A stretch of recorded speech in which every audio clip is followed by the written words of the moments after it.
Thank you very much for that introduction. I appreciate it. You know, what you may have not caught the reference, and Lou made a comment about his change in his breakfast, but what he's referring to, as some of you know this, is that some of you, like my friend Fletch Kramer, who remembers me when I first was a driver for the Speaker of the State Assembly. I used to be 312 pounds. And it's always great to be introduced to breakfast as the former fat guy. It's always it's really great. Enjoy your bacon. Also of note, you know, it's not that intimidating, by the way, respectfully, John. It's not that intimidating usually to come to a breakfast meeting until you're standing next to Colin Powell, which four-star generals always tend to make me nervous. And actually, I was actually nervous just coming up here to begin with, because I walked in and John pulled me aside and said, "I need to talk to you." And I thought he was going to tell me the Star Ledger is here, and so I knew that already. And he said, "No, I need to talk to you about something serious." I've known John a long time. There's few people who work harder than him on behalf of businesses across New Jersey, John Philander. And he said he'd talk to me. He said, "Look, recently an important business leader in northern New Jersey and a former politician, the two of them passed away." So I'm sorry. And he says that after they passed away, they went up to the gates of heaven. And St. Peter is standing there with a clipboard. And the business leader stepped up to St. Peter and said, "St. Peter, I was a business leader in my home state. And I created hundreds of jobs and built a community. And millions of people in our area benefited from the strong business community." And St. Peter said, "Stop. I've been following you for a long time. Yours is the kingdom of God." And hands the business leader a map and a set of keys. And the business leader takes his belongings that he's accumulated and walks up, follows the map, and walks up there in heaven to this nice little townhouse community. He starts to unpack his things in this nice little condo he's got for his eternal reward. And sits out on the balcony there and starts to relax. He sees the former politician that he came into heaven with being escorted to the top of the hill. And at the top of the hill is this big, beautiful mansion, almost as big as Fletch Kramer's. This big, beautiful mansion. And there's gables, and there's fountains, and there's beautiful. And he sees the politician, former politician, unpacking his things. Some of which he had gotten legally in his lifetime. And he the business leader starts to get bothered by it. Eventually, he gets a little upset. He walks back down the hill and he taps St. Peter on the shoulder and says, "St. Peter, excuse me, look, don't get me wrong. I'm happy to be here. But I was a business leader. I created jobs. I put people to work in Bergen and Passaic and Union County. I put people to work. And I get this little townhouse, and the politician gets this big." And St. Peter says, "Look, stop. Around here, business leaders, you're a dime a dozen. We've never actually had a recovering politician." John tells me that's a true story. I do want to say thank you, John, for allowing me to be here. I'm grateful for it. I also want to say thank you to a former Port Authority official who helped lead our agency through very challenging times. And she has now gone on to be an extraordinary business leader, and that's my friend Sean Laurenti, who had been our Chief of Public Affairs. Sean, thank you so much. And, Sean, originally from my neck of the woods down in Mercer County, New Jersey, where I am from. And I'm also glad to be here and honored to be here.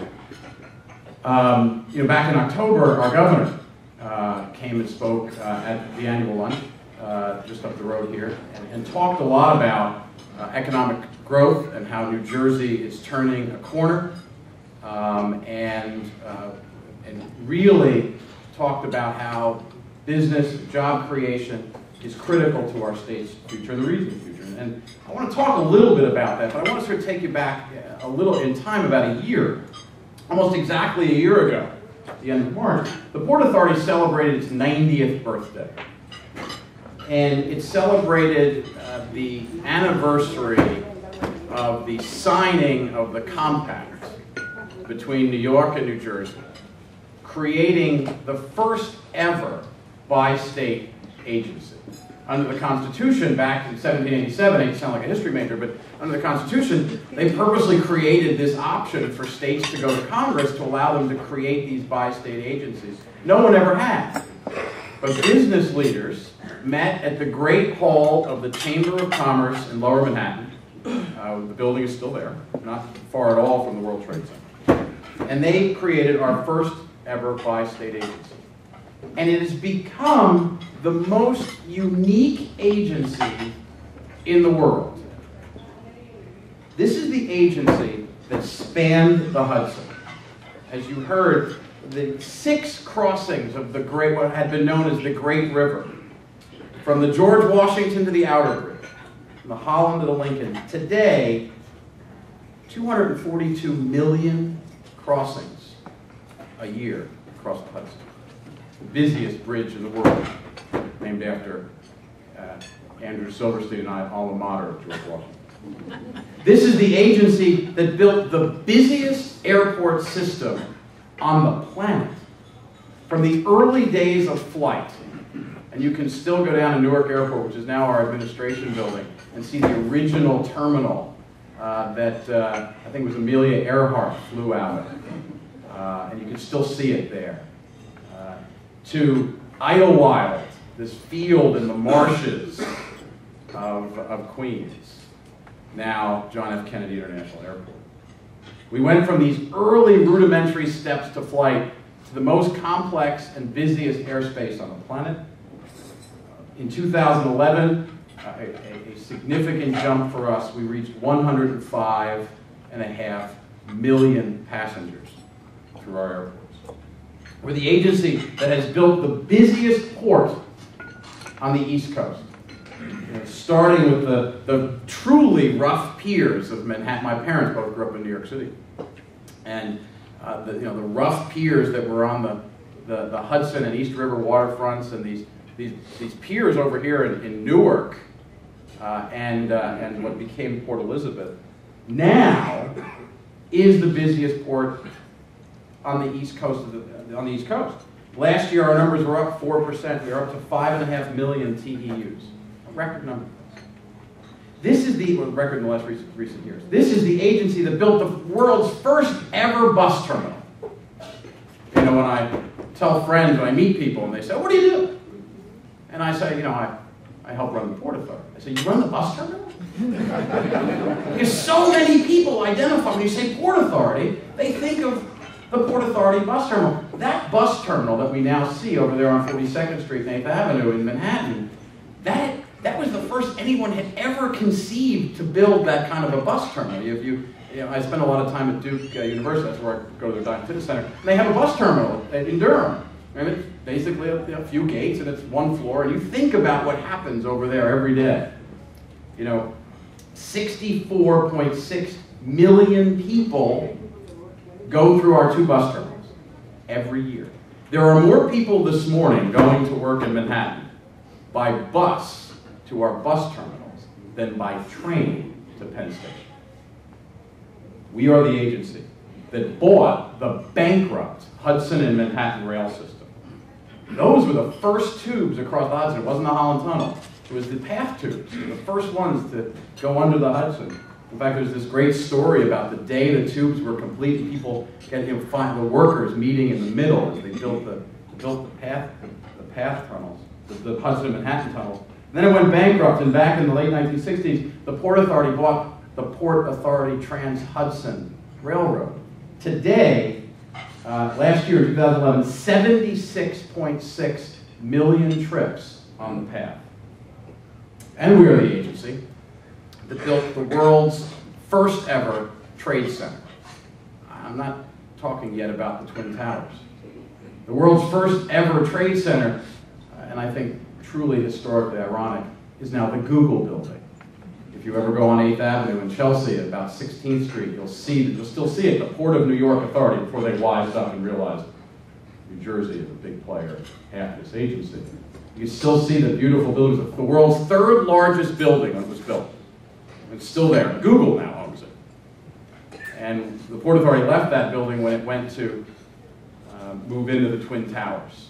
And it built those Twin Towers and suffered greatly, not once but twice. We just celebrated the 19th anniversary a few weeks ago, of the first attack on the World Trade Center, which killed 6 of Sean and I's colleagues at the Port Authority.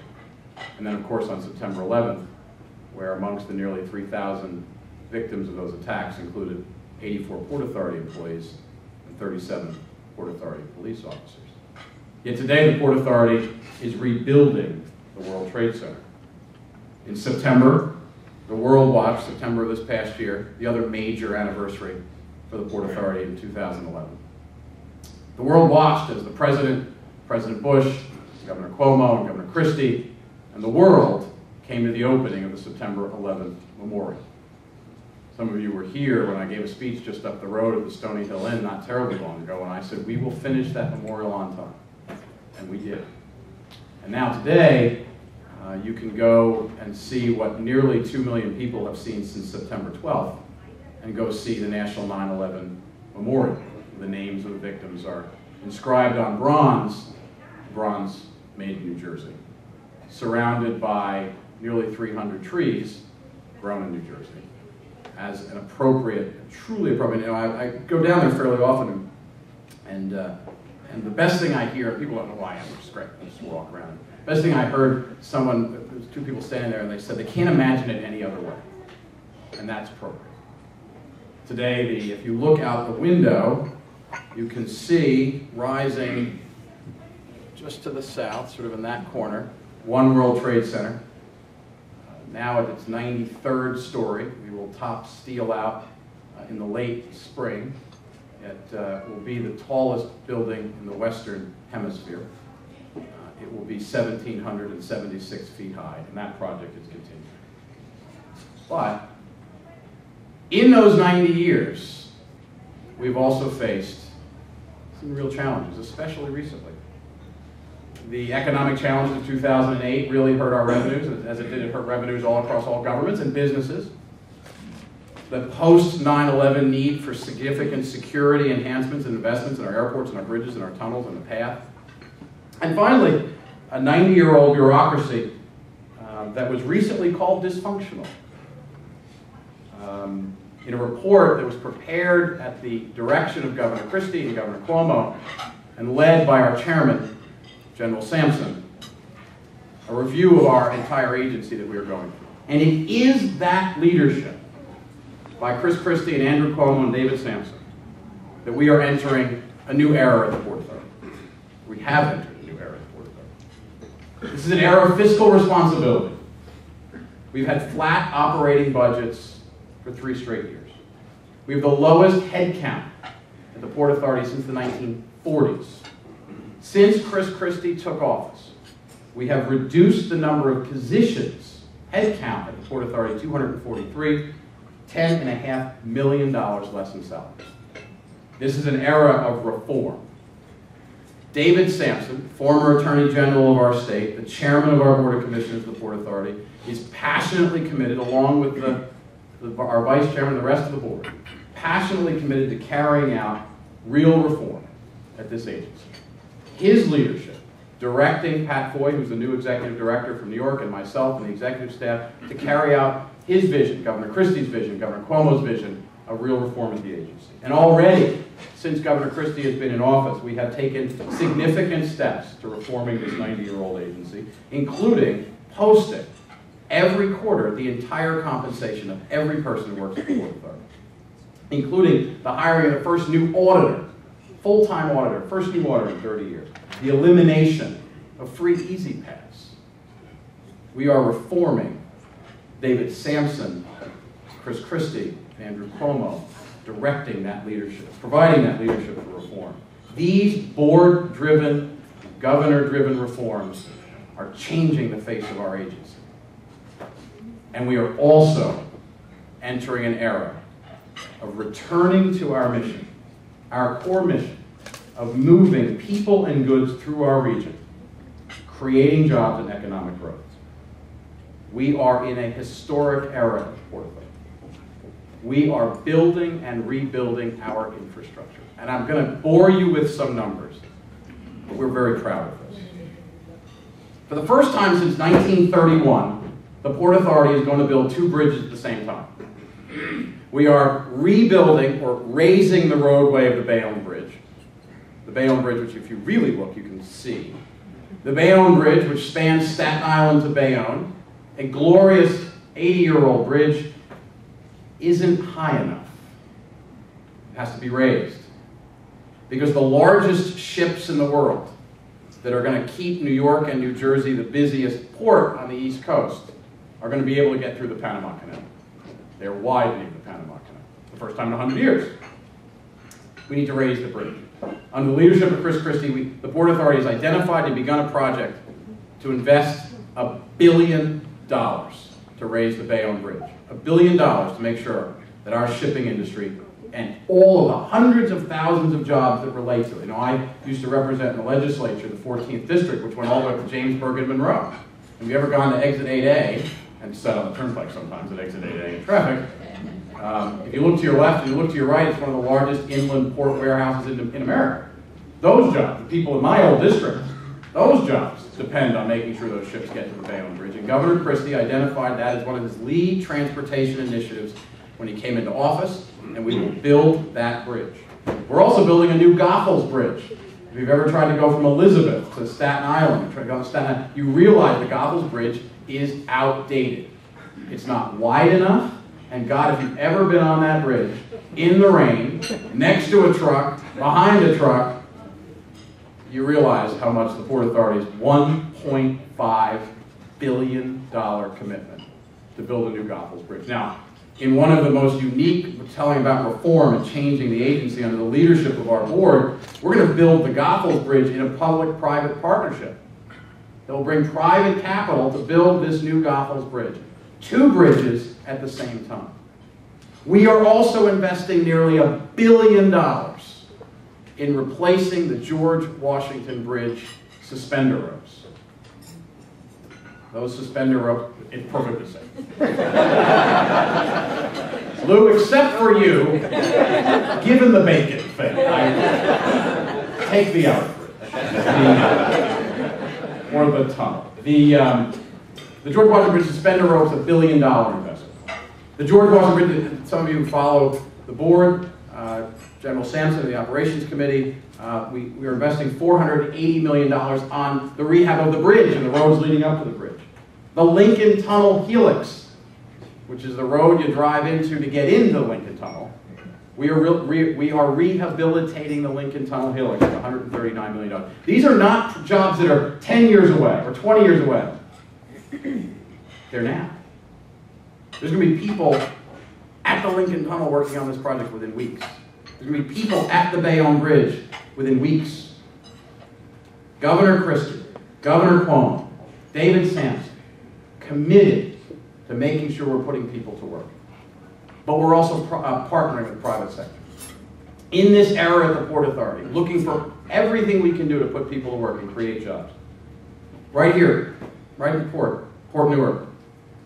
Not terribly long ago, we had Governor Christie and Chairman Sampson and Commissioner Pacino there to break ground and kick off the investment of $500 million private investment from Port Newark Container Terminal, Mediterranean Shipping, to build the largest terminal in Port Newark. Our largest terminal, private dollars, $500 million. They have already begun that project. We, the Port Authority, last year alone invested $230 million in private road, in internal roads within the port. Right down here at Newark Airport, more private investment. The Marriott, oh God, the other hotel that shall not be named, the Newark Airport invested $164 million in private capital, doing it right now to rehabilitate that hotel there at the center of Newark Airport, build new ballroom space in order not only to have a top-notch airport hotel, but also be ready for the Super Bowl in 2014. United Airlines, affectionately known for many of us who grew up in New Jersey as the airline formerly known as Continental. They are building a $25 million new hangar for their largest planes at Newark. We built it in a number of other airports, building it here. Signature Air is building a $15 million new complex there at Newark as well. You know, we often talk about bus stations, right? We think of the 42nd Street bus terminal. But for many people in Bergen County, and many people across New Jersey, they take the bus to work every morning, but they take it to the George Washington Bridge bus station, which for those who know, connect right to the A train. Along with Port Authority, private investing of $100 million in a new George Washington Bridge bus station. So I know that I threw a lot of numbers at you. But think of what I just said. The Port Authority of New York and New Jersey, the agency that 90 years ago began and started doing all these great things, we are going to raise the Bayonne Bridge, build a new Goethals Bridge, replace the suspended ropes at the GW Bridge, rehabilitate parts of the GW Bridge, rehabilitate the Lincoln Tunnel Helix. We're building, along with our private partners, a new terminal at Port Newark.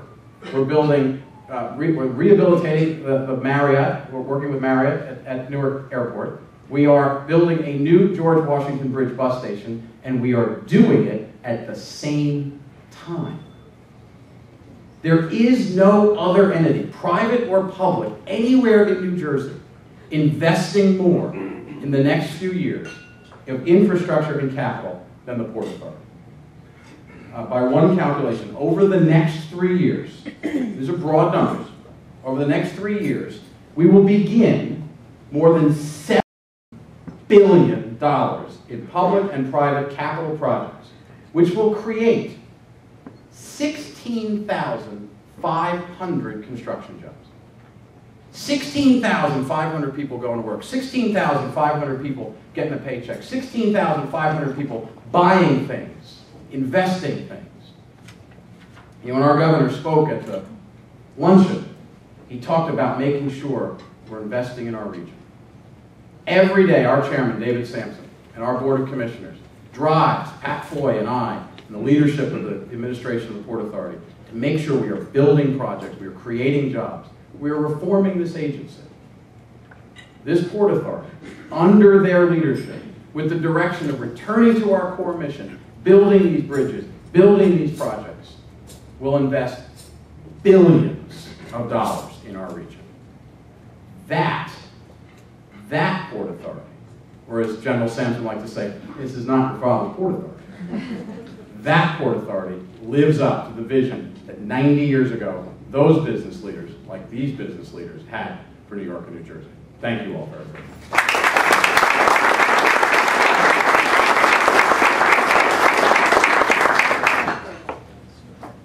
I think we have some time for question and answers, so please. Yeah. Any questions that are easy? Any hard questions? I have to go. There's always one of two options when you give a speech and nobody has any questions after. Either option one, people thought it was the greatest speech since Lincoln went to Gettysburg. Or y'all are more focused on the bacon. So, any more questions? Yes, my friend Sean. Now, Sean, you were the chief of public affairs at the Port Authority. You worked with people like me. I'm begging you for an easy question. I got your back. You got my back. I know you do. Understand, I have known Sean and her family since literally we were in high school together. So she said no to me to go to prom, but that's all right. And you never forgot. No. But first of all, I really do want to thank you, both governors and General Sampson, because I think you've challenged a premier public agency to be its best. So I really do compliment you. My question is, can you talk about the security issues that the Port Authority has implemented so people feel comfortable using it? Sure. I mean, the Port Authority has invested close to $7 billion since 9/11 in new security infrastructure. You can't go to any of our facilities and not see both the physical infrastructure. You know, when you go up to Newark Airport, if you remember, prior to September 11th, at some of the air terminals, you didn't have bollards outside. You know those steel things that are sort of on the curb line? They're bollards, and Didn't have them there, right? Or cars that could just sort of park. Remember the old days, right? You go pick somebody up there, you set up, you leave your car there.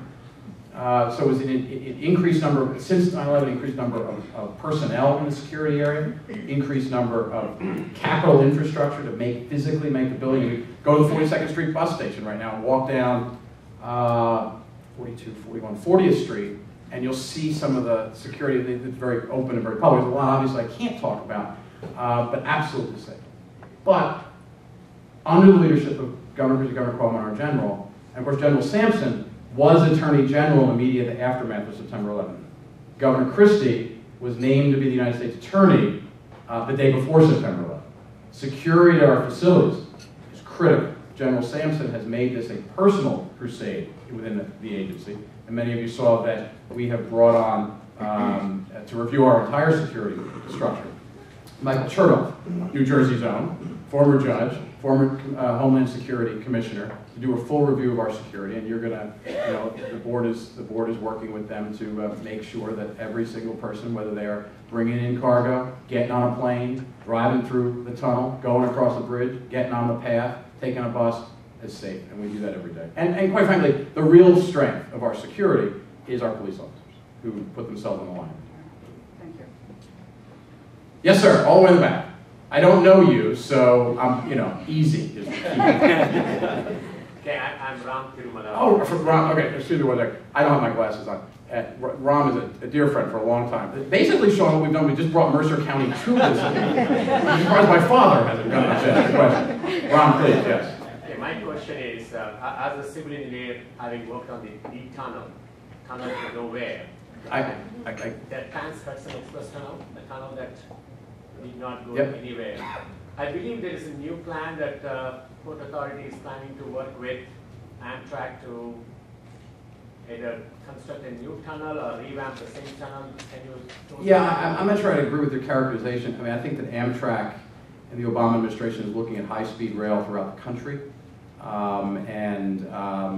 I think that if there's anything there, that it's sort of an Amtrak project. But I'm glad you brought up cross-Hudson capacity. I think it's sort of an important question. When Governor Christie made it very clear that we were not going to build a tunnel that we couldn't afford to pay for, and it wasn't off a little bit; it was off multiple billions. And he said, "We're not going to. That's not how government's going to work anymore. It's not how New Jersey's going to work anymore. It's not how the Port Authority's going to work. We're not going to do it anymore." But he also challenged us to increase capacity across the Hudson, and we're doing that at the Port Authority in a number of ways. But one of the key ways is the path. As the New York Times described it, it's the little railroad that could, compare us to the MTA. We do about 300,000 people a day on the path, something like that, and they do multi-7 million on the subways. But the path system, you get on the path today, please do. You get on the path today, all new cars with new signaling in the cars and a new signaling system in the whole system that allows us to do more capacity.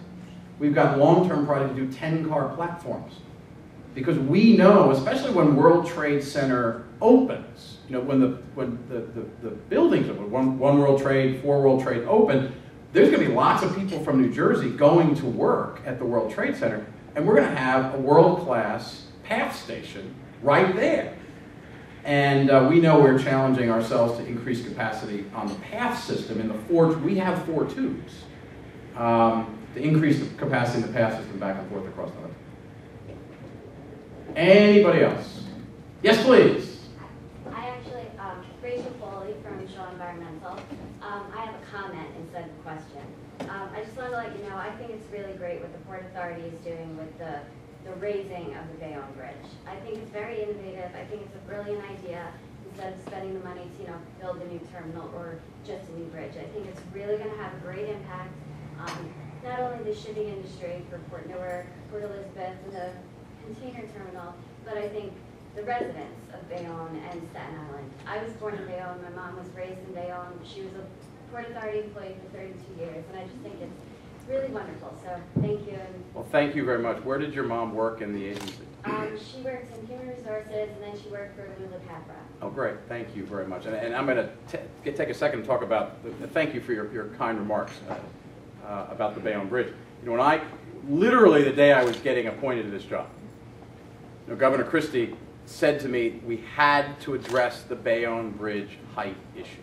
It was one of his top priorities as our governor. And I got to the agency, and there was a significant amount of pushback from people, some of whom are no longer at the agency, against doing something at Bayonne Bridge. Don't raise this is what I was told. I mean, I'm talking within days of me arriving. You don't need to address that issue. There's some folks over on the other side of the Hudson, not there now, under the previous administration in Albany. Yeah, we don't need to address. I kept saying I'm fairly confident the Bayonne Bridge touches both New York and New Jersey, given the fact that it touches both New York and New Jersey. And it was Governor Christie who said this bridge is getting done, and directed us at the agency. And then David Sampson became our chairman, and has taken an extraordinary interest in the building of the Bayonne Bridge. Every week, getting very real time to move the opening of the bridge forward as much as we possibly can. We do it every day. And it's not just to get the ships under the bridge, which it is. It's not just we want to save the iconic arch. You know, the arch of the Bayonne Bridge is historic. It's not just to save the arch, which our unique engineering did, but it's also all of the people who today are working at Port Newark, and this morning got up and are working in Port Elizabeth, and they're working. And if we didn't do anything about those bridges, there's a lot of cargo that can go a lot of places. It's very competitive, right? You know, the shipping companies, Norfolk is a competitor down in Virginia. Halifax is a competitor to our north. If you go further south, you've got Savannah and Jacksonville, and they're competing. But people want to be in New York and New Jersey. They want to be here because of our the state of our economy here. As Governor Christie's talking a lot how our economy is growing. But they also want to be here, our educated workforce. We had to do something about that bridge. And Chris Christie and David Sampson made it very, very clear we were going to do something about that bridge, and we are. And working, this new Port Authority working in record time. You know, Sean remembers some of the projects that sort of linger and get done. We are building. We are creating jobs. We are fixing bridges. We are fixing tunnel entrances. We are modernizing the path system. We are billions of dollars in investment to create jobs, to keep the region moving, goods and people through the region. We're creating jobs. We're creating opportunities for business. We're creating opportunities for local business. We have a significant outreach for folks. Anybody has call me, email me. You know, we want to do everything we can to continue to create jobs, create business in New York and New Jersey. Like one final easy question. Yes, sir. Make sure it's easy. A question in 7 parts. You sound like my history professor. Thank you very much. I have more arguments with my wife going over the Goethals Bridge than any other time. Stay away from that truck. It's interesting. I did not realize your marital bliss. But I will tell you, when I give this speech next, I will talk about the Goethals Bridge of creating jobs, Elizabeth, Staten Island. We're going to widen it. We're going to have bike. We're going to have the ability to pass people walk, and keeping family peace for you. So I will assure you I had that in the speech. Yes, sir. My question is, much of these projects going simultaneously, what's the time frame like for the Goethals Bridge from start to finish, the George Washington? Well, they all vary, obviously, and quite frankly, some of the, for example, Goethals, we're still in the procurement process, but we are looking, as I said, in the next 3 years. I mean, GW has started. I mean, the rehab part, the board approved it February board meeting. So, I mean, these projects, you know, the Marriott has started. The Mediterranean shipping terminal has that's started. Bayonne is starting in a couple weeks. Lincoln's starting within 10 days, 2 weeks, something like that. So these, I hate the phrase shovel ready because it comes so cliche at this point, right? So I'm not going to use shovel ready. I'm going to say start building. And we are already starting to build and have been and going to continue. And you're going to see this ramping up, so to speak, as we build 2 new bridges and rehab and the GW and all these other projects. These are not in the long-term pipeline. These are in the right now pipeline. And they all vary based on what, but we're going to build them. We're going to create these jobs because we've got 2 governors, and we've got a board, and we've got a chairman and a vice chairman who are micro-focused. Our 2 governors and the board and the chairman and vice chairman are micro-focused on these projects. And we're, you know, and we are completing another round of review of the agency. You saw the first one a couple weeks ago, another agency as we go through our entire capital plan. But these major projects, we're going to build these projects. Any other questions? Thank you all very much.